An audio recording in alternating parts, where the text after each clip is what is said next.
DeAndre status update? He's out here. He trained with us today. We think everything's going to, be finished and done. So our expectation is that he'll start tomorrow. Do you expect some sort of announcement of his transfer status by tomorrow? Got to ask Adrian about that. Your thoughts on the match with Chicago tomorrow? Obviously it's an Open Cup game. It's a semifinal, so players should all be motivated and eager. We're each coming into the game basically with the same amount of rest. They've had to travel, being really the only difference, and we're looking forward to playing a good game. Do you expect a much different lineup from what you had on Sunday? We'll see. We're still finalizing that. So we'll see what the lineup is. It'll be a couple of new faces, but I think you'll see some of the old faces as well.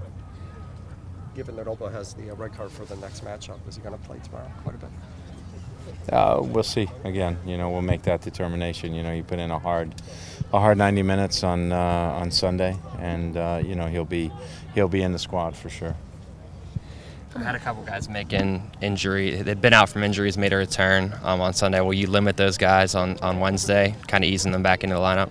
Again, like I said, we wanted to see how guys would get through training because yesterday was just a regen, and we wanted to see how guys felt after training today, and we'll make the final decisions before our meeting and let the players know.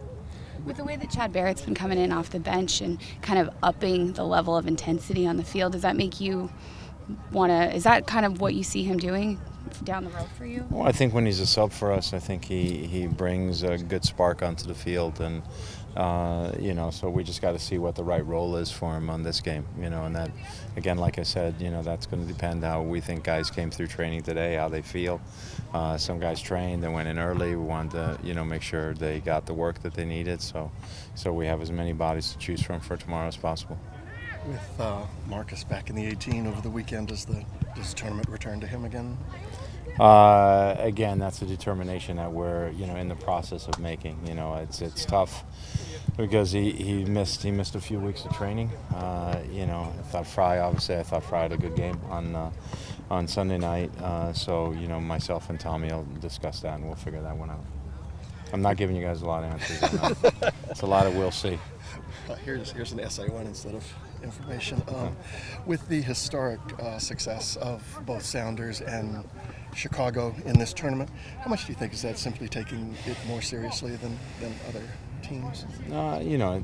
It's possibly a reflection of that. I think the first year Chicago existed, I think they won the Open Cup as well that year, if I'm not incorrect. But so it's just something that's established. But I've been to finals. Before I got here, I went to finals with LA as well. Columbus, for some reason, we were like snake bit in the Open Cup every time. Not that we didn't take it seriously. We always just suffered a ridiculous loss when we shouldn't have lost. Obviously the history here with the Sounders has been pretty extensive, going all the way back to the USL days, with Brian and stuff. And I think it's a tradition that just exists within the club. U.S. Open Cup aside, how much is the match on Saturday against Salt Lake weighing on your mind as kind of a must-win with where the standings are at? Well, Saturday's important as well. Again, it's not a must-win. My minds were going to Salt Lake. They've got a week of rest. So after this game tomorrow night, we'll evaluate the troops again and decide who's up for this next battle and how we're going to approach it and how we're going to play. Obviously we're going to want to get a result up in Salt Lake and get a win because that's the way we approach every game, whether it's home or away. And it's just right now I couldn't give you a wild guess as to the lineup right now. We're going to have to see how things turn out. But it's also, it's a game that we know's there. We've already mapped out a lineup, and then we X things out and change things as we move forward. But, it'll be a good game. I know they'll be up for it. They'll be motivated. And no shortage of options with your guys, down with guys coming back and with some of the guys like Barrett coming on strong. Is that a good problem to have all those different options? Well, it's good to have options, it means that there's different solutions to a problem, and so you can evaluate it and pick the best solution instead of just picking the solution that you have to pick because the options are eliminated. So having options is good. Some guys coming off injury isn't the best because, you don't know yet if they're 90 minutes game fit or, how much they can bring. So you also have to, go into games without having 4 or 5 guys that you think can't get through 90 minutes, or in an Open Cup game, possibly 120 minutes.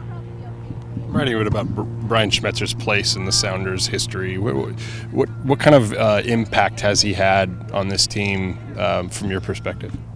Well, Brian, obviously I've known Brian much better in my years here. I knew Brian a little bit before I got here, but Brian's been a fantastic assistant coach. He's somebody that I rely on an awful lot. I feel very confident. I know his loyalty is very good.